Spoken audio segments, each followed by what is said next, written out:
Students, आप देख रहे हैं इंग्लिश का क्वेश्चन पेपर और इसके सॉल्यूशंस को हम डिस्कस करेंगे। जिस बच्चे ने ये पेपर भेजा है उसने इसके सॉल्यूशंस की डिमांड करी है, तो चलिए देखते हैं इसमें कैसा प्रश्न रहा है और कैसा पेपर रहा है। यहाँ पर सबसे पहला क्वेश्चन जो है आपका दिया गया है, read the following passage and answer the questions. और कौन से क्वेश्चंस आंसर्स करने हैं आपको? कोई भी 8 करने हैं। एनी 8 लिखा हुआ है यहाँ पर क्वेश्चन पेपर में, तो आपको 8 ही करने हैं, इसलिए इंस्ट्रक्शंस हमेशा पढ़ा करें। और जैसे मैं बता चुका हूँ, आपका हिंदी का पेपर मैंने अवेलेबल करा दिया है और 33 ज़िले हैं, 33 तरह के पेपर बनेंगे। आप भी अपने ज़िले का पेपर अगर भेजना चाहते हैं तो PDF बना करके हमारे व्हाट्सएप नंबर 8469022568 पर आप भेजना चाहें तो भेज सकते हैं, उसके सॉल्यूशंस दे दिए जाएंगे। और हर ज़िले में ज़रूरी नहीं है कि आपका पहला पैसेज ही आए, हो सकता है कि आपका पहला MCQ से स्टार्ट हो, तो सेक्शंस जो है वो चेंज हो जाते हैं कई ज़िलों में, तो ये ध्यान रखना है। यहाँ पे दशहरा का एक पैराग्राफ दिया है और इसके पैराग्राफ को पढ़ने के बाद जो है आपको आंसर्स देने हैं। पहला क्वेश्चन की बात करें अगर यहाँ पर, तो यहाँ पर देखिए आपको 10 क्वेश्चंस पूछे गए हैं, कोई भी आपको 8 मार्क्स यहाँ लिखा हुआ है, यानी कि 8 आपको क्वेश्चंस के आंसर देने हैं। पहला क्वेश्चन जो है, what is the other name of Dussehra? Dussehra का दूसरा नाम क्या है? तो आप पैराग्राफ अगर आपने देख लिया होगा, पढ़ लिया होगा, पढ़ना सीख लीजिए ताकि आप लोग जो है पैराग्राफ सॉल्व कर पाएं। तो दशहरा का दूसरा नाम पूछा गया है, तो इसका आंसर पैराग्राफ से आप लिख देंगे विजयदशमी। तो ये आ जाएगा इसका आंसर विजयदशमी, SHMI आएगा, ठीक है। इसके बाद जो नेक्स्ट क्वेश्चन है, व्हाट डज दशहरा सिग्निफाई? तो दशहरा क्या सिग्निफाई करता है, क्या मीनिंग है, मतलब क्या दर्शाता है दशहरा? तो यहाँ पर जो है हम लिख देंगे, ये दिखाता है the victory of good over evil, बुराई के ऊपर अच्छाई अच्छाई की जीत जो है ये दर्शाता है। What is the Sanskrit meaning of Dussehra? Dussehra का संस्कृत मीनिंग आपको बताना है। तो पैराग्राफ आप देखेंगे उसमें दशहरा का जो संस्कृत मीनिंग है वो दो दे रखा है, आप दोनों लिख सकते हैं। उसमें पहला तो दशहरा ही है, और या फिर आप लिख सकते हैं इसमें remover of bad fate, of bad fate. तो ये आपका आंसर हो जाएगा, पैराग्राफ से ही आपको सारा का सारा लिखना है। इसके बाद जो है आपसे पूछा हु किल्ड रावण? तो आप सभी को पता है, तो यहाँ पे हम लिख देंगे लॉर्ड राम।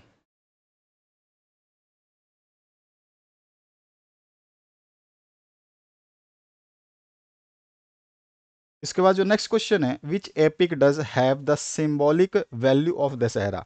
तो कौन सा एपिक जो है वो दर्शाता है दशहरा को? तो वो दर्शाता है हमारा रामायण। हमारा इसका आंसर हो जाएगा पैराग्राफ से रामायण।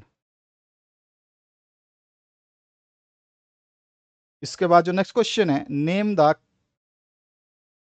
Kingdom of Ravan. रावण का किंगडम कौन सा था, उसका साम्राज्य कौन सा था? तो सभी को पता है लंका। यहाँ पे जो है आंसर हो जाएगा लंका या श्रीलंका। और उसके बाद जो है उस टाइम में उसको श्रीलंका नहीं बोला जाता, आज के समय में श्रीलंका बोला जाता है, लेकिन पहले जो इसको लंका बोला जाता था।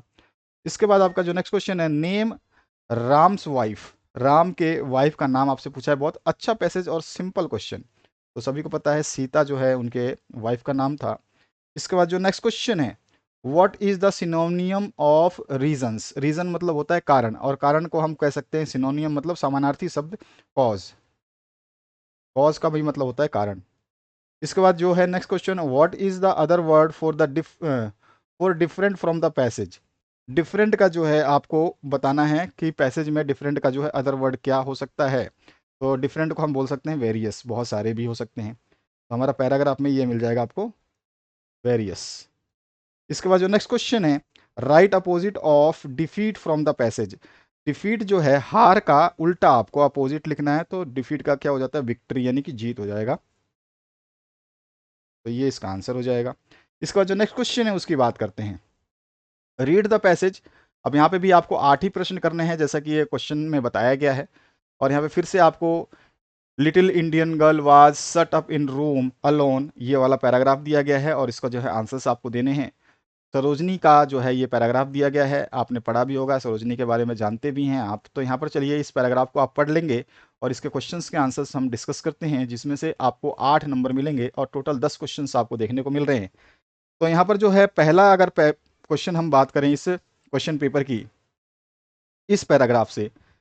तो यहाँ पूछा गया for how many days the girls was shut up in the room. तो कितने दिनों के लिए बंद थी, तो आंसर आ जाएगा 1 डे।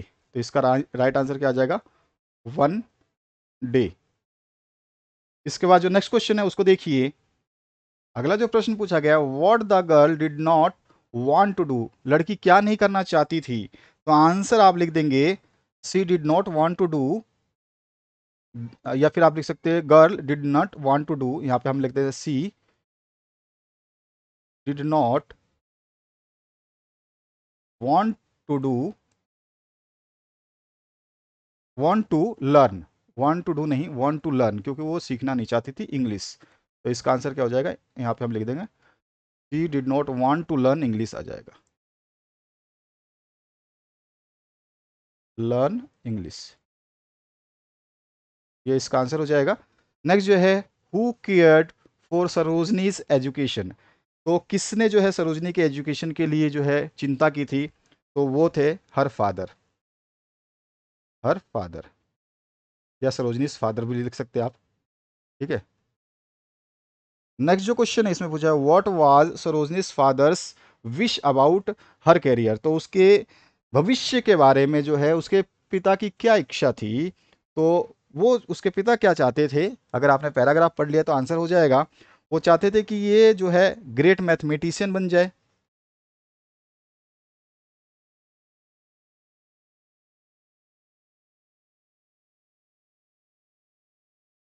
या फिर ये साइंटिस्ट बन जाए।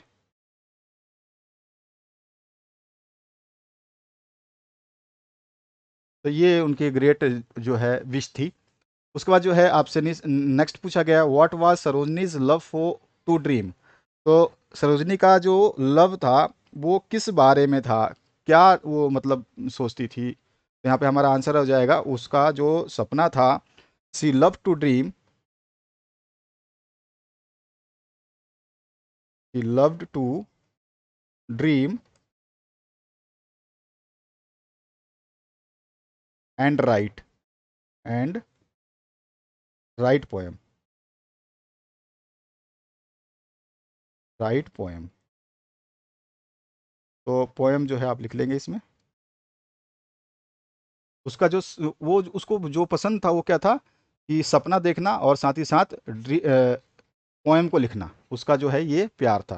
तो यही पूछा गया है सरोजनी किस चीज़ को पसंद करती थी। उसके बाद जो है नेक्स्ट जो क्वेश्चन है, at what age Sarojini wrote her first poem. तो किस उम्र में उसने अपना जो फर्स्ट पोएम लिखा था, तो हम कह देंगे एट द एज ऑफ 11, ठीक है, एट द एज ऑफ 11। उसके बाद जो नेक्स्ट क्वेश्चन है आपसे पूछा गया है, who impressed Sarojini in London. तो सरोजनी को किसने जो है प्रसन्न किया था, इम्प्रेस किया था लंदन में। तो अगर आपने पैराग्राफ पढ़ लिया तो आ जाएगा आंसर सर एडमुंड ने, गूज, एडमुंड गूज, EDMUND GOSSE। इसके बाद जो नेक्स्ट क्वेश्चन है, give one word for the person who is expert in science from the passage. तो आपको बताना है कि जो कोई पर्सन है वो एक्सपर्ट होता है साइंस के अंदर, तो उसको हम क्या बोलते हैं, तो हम उसको बोलते हैं scientist.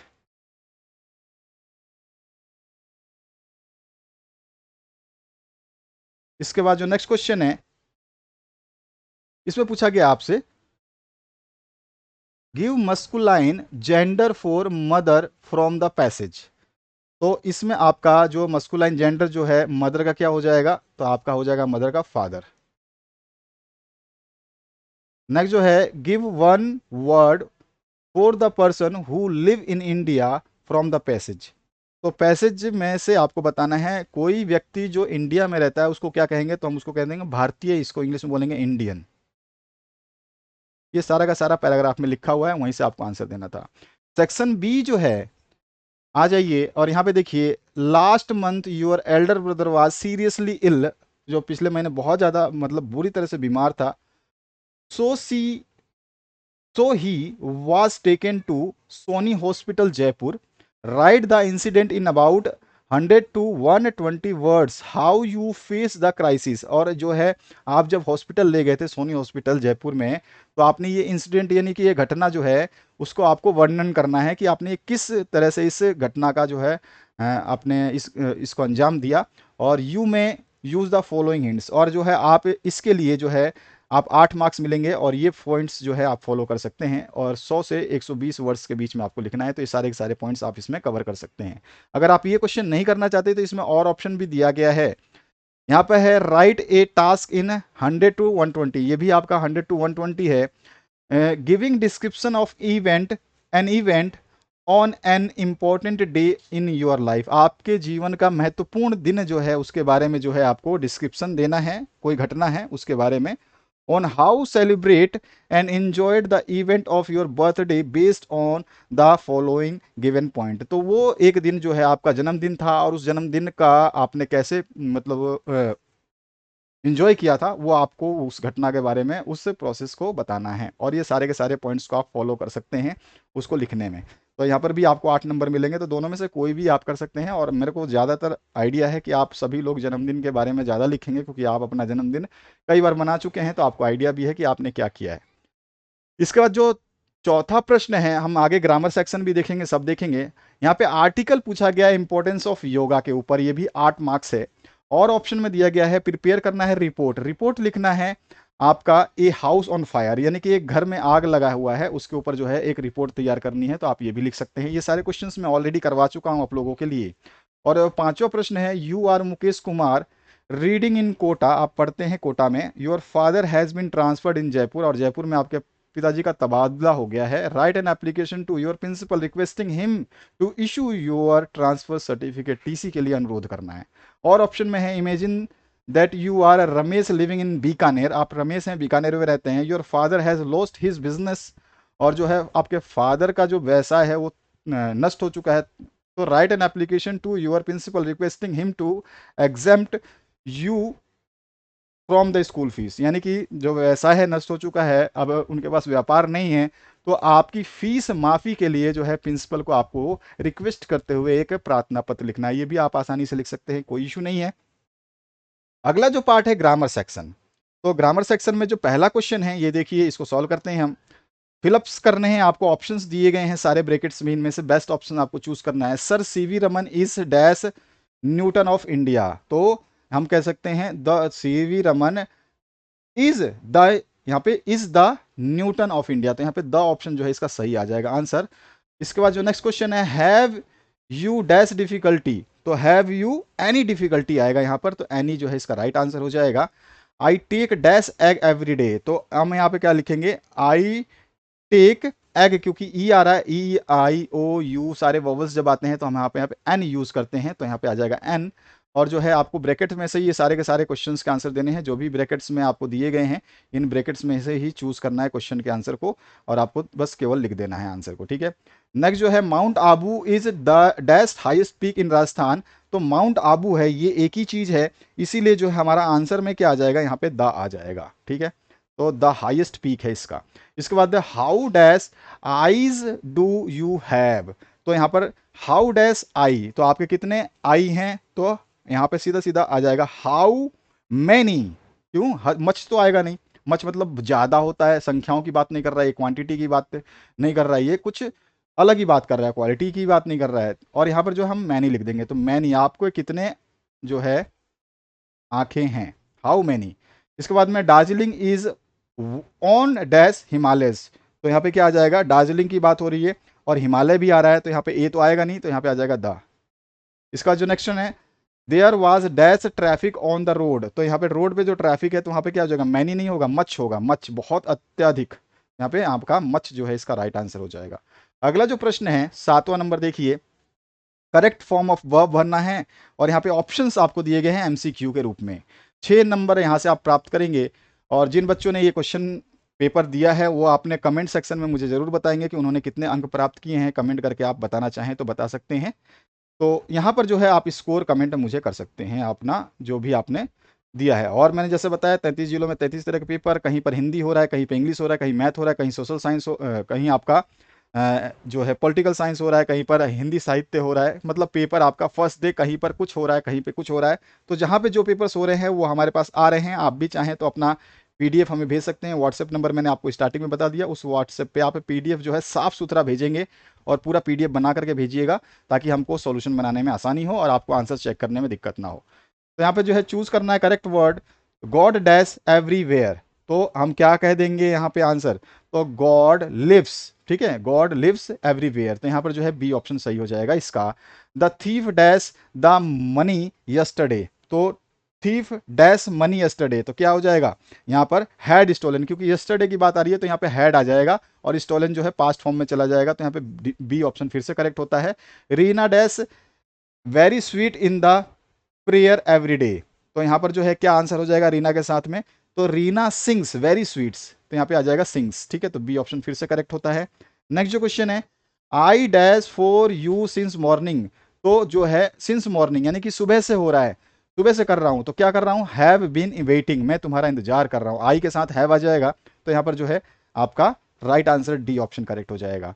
I dash as a principal since 2012, तो 2012 से जो है प्रिंसिपल हूं, तो यहाँ पर जो है आई एम वर्किंग, क्योंकि अभी हूं तो आई एम वर्किंग, यानी कि ए ऑप्शन आ जाएगा, ठीक है।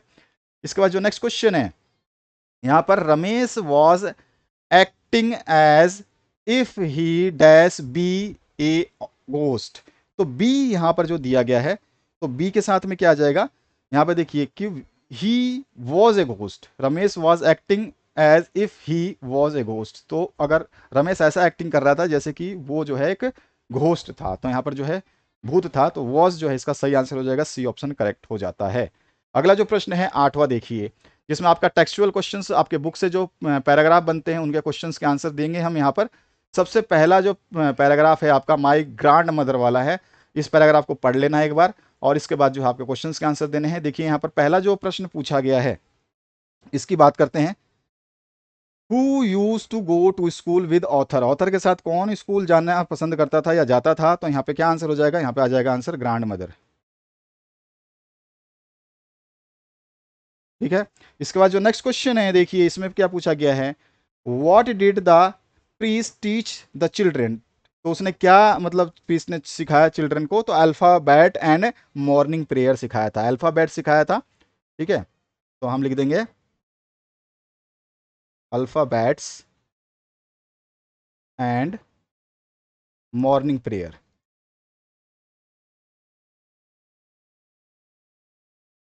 इसके बाद जो नेक्स्ट क्वेश्चन है, what did the dogs fight for, तो किस लिए लड़ रहे थे ये, तो यहाँ पे क्या आंसर हो जाएगा, फॉर द चपातीज लड़ रहे थे, रोटियों के लिए लड़ रहे थे, फॉर चपातीज।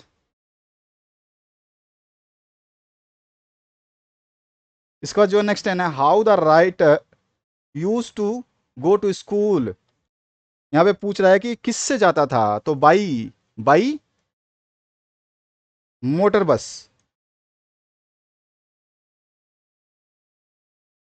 नेक्स्ट जो क्वेश्चन है इसमें पूछा गया है, word for our communication with God from the passage, our communication with God जो होता है वो क्या कहलाएगा, तो हम जब गॉड से जो भी बात करते हैं वो किसके थ्रू करते हैं, तो हम क्या करते हैं, प्रार्थना करते हैं, प्रार्थना को हम इंग्लिश में क्या बोलते हैं, प्रेयर, तो इसका आंसर क्या हो जाएगा, प्रेयर।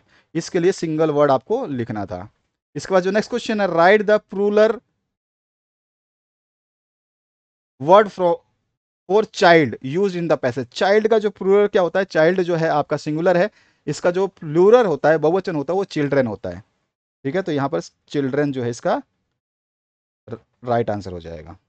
इसके बाद जो नेक्स्ट क्वेश्चन है, इसी में और ऑप्शन भी दिया गया, अगर आप ऊपर वाला क्वेश्चन नहीं करते हैं तो आप ये और वाला पार्ट भी कर सकते हैं। तो यहाँ पे देखिए ये वाला आपका और ऑप्शन दिया गया है और इसमें जो है पहला क्वेश्चन जो पूछा गया है उसकी बात करते हैं। सबसे पहला जो प्रश्न है उसकी बात करिए, तो यहाँ जो पूछा गया है, what is the name of the sun, sun का नाम क्या था, तो सन का नाम जो था वो था जॉन। नेक्स्ट जो है, what John afraid of dying, sorry was John afraid of dying, तो जॉन क्या डरने से मरने से डरता था, तो ये इसका आंसर हो जाएगा नो। इसके बाद जो नेक्स्ट क्वेश्चन है, who was sitting with writers wife, writer wife के साथ कौन बैठा हुआ था, तो हम कह सकते हैं कि राइटर का जो वाइफ थी उसके साथ नरेटर बैठा हुआ था, नरेटर कौन था, हम नरेटर भी लिख सकते हैं। और लिखना चाहें तो, और उसका नाम लिखना चाहें तो नाम भी लिख सकते हैं, गॉर्डन कुक।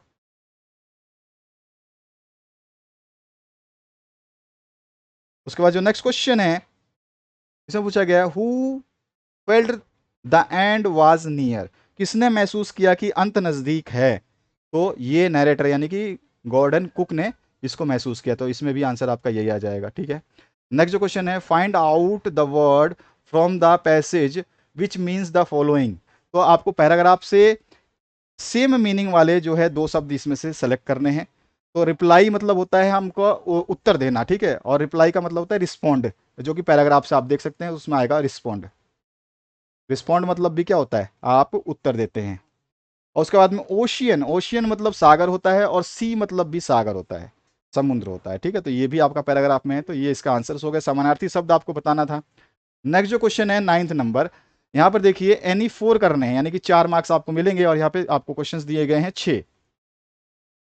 पहला क्वेश्चन है, who was writers best friend. तो लेखक का बेस्ट दोस्त कौन था, आपको बताना है। चैप्टर का नाम आपके सामने ब्रैकेट में लिखा गया था कि द पोर्ट्रेट ऑफ लेडी से क्वेश्चन पूछा गया है। तो राइटर का जो बेस्ट फ्रेंड थी वो थी उसकी ग्रैंड मदर। तो यहाँ पे जो है आंसर आपने देख लेना है, ये रहा इसका आंसर। ठीक है, सेकंड जो क्वेश्चन है, when history had taken a different turn according to professor Gaitonde the adventure से लिया गया है। तो व्हेन, कब हिस्ट्री ने जो है डिफरेंट टर्न लिया था गाइटोंडे के हिसाब से? तो ये आपका आंसर हो जाएगा सन, उनके हिसाब से 1857 में जो है इसने हिस्ट्री ने टर्न लिया था। इसके बाद जो तीसरा प्रश्न है, what was the highest, sorry, what was the height at the top of the pass. Silk road से क्वेश्चन लिया गया है, तो हाइट कितना था? तो इसका हाइट था 5515 मीटर। ठीक है, इसके बाद जो नेक्स्ट क्वेश्चन है, which river does really flow from Mansarovar. Mansarovar से सही मायने में कौन सी नदी निकलती थी या बहती थी? तो वो है आपका सतलुज। तो इसका आंसर जो हो जाएगा वो हो जाएगा आपका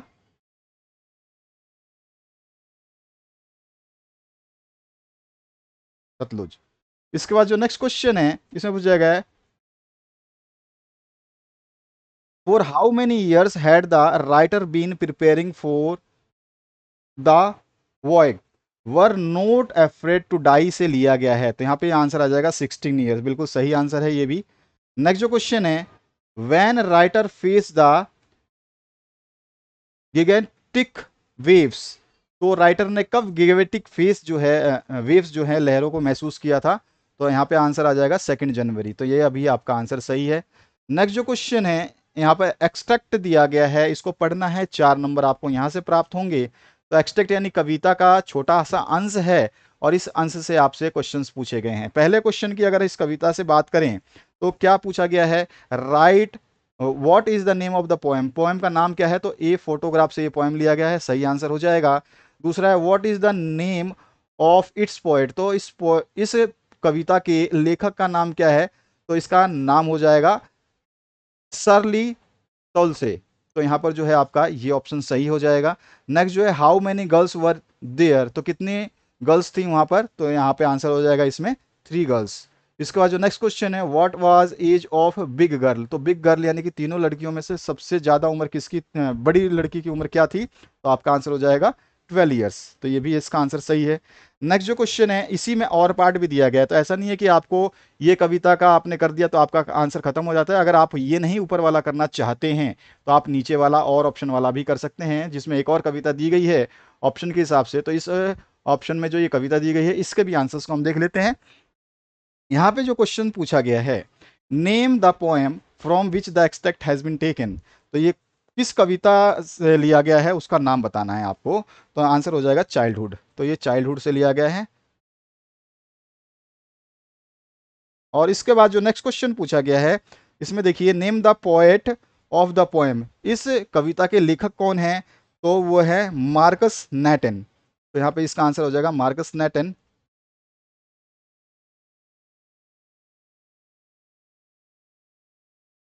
और इसके बाद जो नेक्स्ट क्वेश्चन है, about what the poet, about what the what the poet is taking in the extract. तो यहाँ पर जो है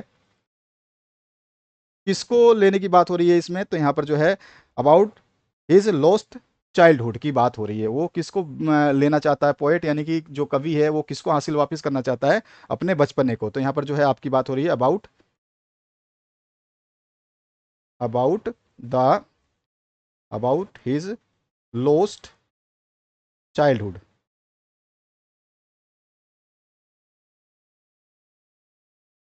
ठीक है, चाइल्डहुड। इसके बाद जो है आपका नेक्स्ट पार्ट, इसमें क्या पूछा गया है, where does the poet think his childhood has gone.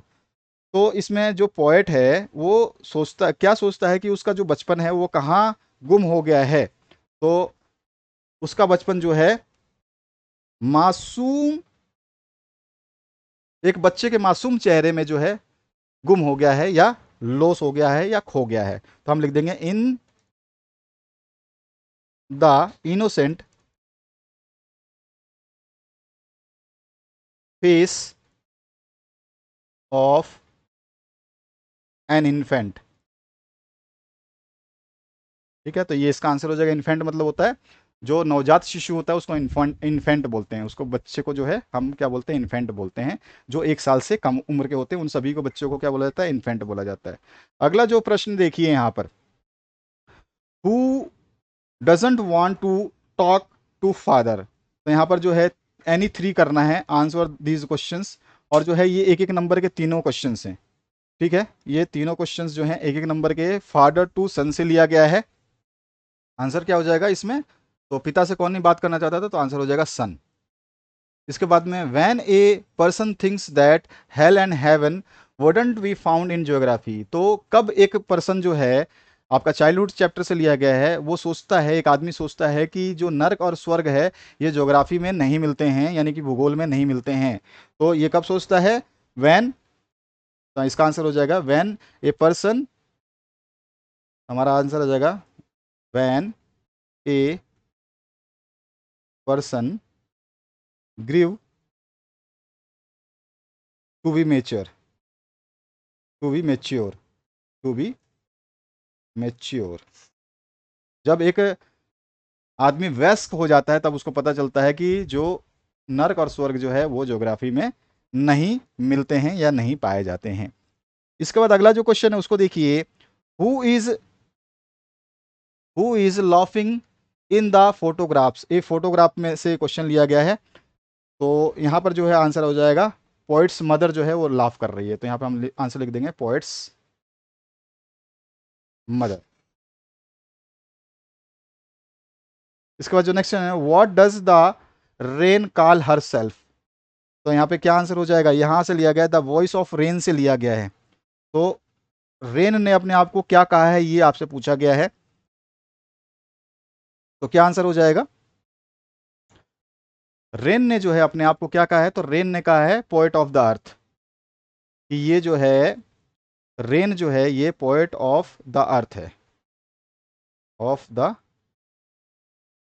अर्थ। यानी कि रेन कहता है कि रेन अपने आप को क्या कहता है, रेन अपने आप को धरती का कवि कहता है। ठीक है, पोएट ऑफ द अर्थ कहता है, यानी कि धरती का कवि है वो, ये बताया गया है। अब यहाँ पर देखिए आपका जो क्वेश्चन है ये 2-2 नंबर के आते हैं, जिसमें आपका what was the address where the narrator went after the war. War के बाद में जो है नरेटर कहाँ चला गया था, ये एड्रेस आपको बताना है, व्हाट वाज द एड्रेस। ठीक है, ये आपका द एड्रेस से लिया गया है। ठीक है, तो नरेटर जो है कहाँ चला जाता है, अगर मैं आपको थोड़ा सा आइडिया दूँ तो ये चला जाता है 46 मार्कोनी स्ट्रीट, 46 मार्कोनी स्ट्रीट। इसके बाद जो नेक्स्ट क्वेश्चन है, what language was spoken in Hosahalli. Ranga's marriage से पूछा गया है क्वेश्चन कि कौन सी लैंग्वेज जो है ये बोली जाती थी। तो यहाँ पे क्या आंसर हो जाएगा, कनाडा। ठीक है, तो यहाँ पे जो है आपका आंसर क्या हो जाएगा, कनाडा, कन्नड़ जिसको बोलते हैं हम। इसके बाद जो नेक्स्ट क्वेश्चन है, हु फर्निश्ड अल्बर्ट आइंस्टाइन। तो किसने किया था पनिश आइंस्टाइन को? ये जो है अल्बर्ट आइंस्टाइन एट स्कूल वाले चैप्टर से लिया गया है। तो इसका आंसर क्या हो जाएगा? Mister brown. और इसके बाद में who was hanged at the last in the story. अब ये स्टोरी कौन सी है, आपका चैप्टर कौन सा है, आपको याद होना चाहिए, the tale of melon city. तो कौन हैंग किया गया था लास्ट में? Who was hanged at the last in the story? तो the king was hanged in the last of the story. तो the king is the right answer. ठीक है, ये हो गया आपका। इसके बाद आपका any one of the following questions में से आंसर देना है। What kind of lad was mister Darling? तो यहाँ पे आपको बताना है कि मिस्टर डॉर्लिंग जो है ये किस टाइप के लेड थे। द एड्रेस से ये क्वेश्चन लिया गया है। तो हम कह सकते हैं डॉर्लिंग वाज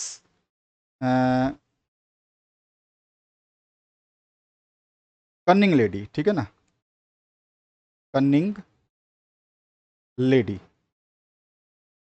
इसके बाद जो नेक्स्ट क्वेश्चन है, describe the character of narrator's uncle कॉर्शोव the summer of the beautiful white horse से ये चैप्टर से आपका लिया गया है। और इसमें आपको कैरेक्टर बताना है नरेटर अंकल, जो नरेटर का अंकल है उसका। ठीक है, तो वो क्या था? इम्पेशेंट था, मतलब उसको जो है किसी चीज़ का सब्र नहीं था। और हमेशा जो है वो क्या रहता था, हमेशा वो जो है गुस्से में ही रहता था। तो ये सारी चीज़ें आप इसमें लिख देंगे तो ये आंसर कंप्लीट हो जाएगा। तो इस तरह का एक क्वेश्चन पेपर जो आपका भेजा गया था, जिस भी ज़िले में हुआ है, एक बच्चे ने भेजा था सॉल्यूशन के लिए, तो हमने आपका कंप्लीट सॉल्यूशन करा दिया। आप भी अपने ज़िले का पेपर कभी भी भेज सकते हैं जैसे ही आपको सॉल्यूशन चाहिए। Thank you very much, have a good day.